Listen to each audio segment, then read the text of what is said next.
Good morning friends. Direct selling network marketing అనేది చాలా wonderful industry and భవిష్యత్తు ఉన్నటువంటి ఇండస్ట్రీ.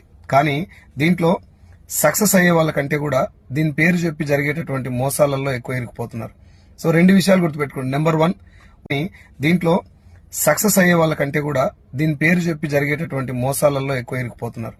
సో రెండు విషయాలు గుర్తుపెట్టుకోండి. నెంబర్ 1, ఒక్క పైసా ఇన్వెస్ట్మెంట్ చేసినా కూడా మీరు భయపడాలి. ఇన్వెస్ట్మెంట్ చేసేది డైరెక్ట్ సెల్లింగ్ కాదు. ఓకేనా?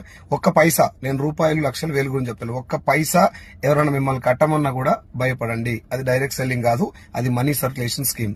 నెంబర్ 1. నెంబర్ 2, మీకు అవసరం లేనటువంటి ప్రోడక్ట్లు, చెవుల కమ్మలు కొనుక్కోండి, ముక్కు పుల్లలు కొనుక్కోండి, మెడలో చైన్లు కొనుక్కోండి అని ఎవరైనా చెప్పారనుకోండి, మీకు అవసరం లేనటువంటి ప్రోడక్ట్ ఏదైనా కావచ్చు, అది శారీస్, సూట్లు, బూట్లు, మీకు అవసరం లేని ప్రోడక్ట్ ఏదైనా అంటగడుతున్నారంటే అది డైరెక్ట్ సెల్లింగ్ కాదు. సో డైరెక్ట్ సెల్లింగ్ లో సింపుల్ లైన్, వాళ్ళ దగ్గర కొన్ని ప్రొడక్ట్స్ ఉంటాయి, మనం వెళ్ళి మనకు కావాల్సిన ప్రోడక్ట్ కొనుక్కుంటాం,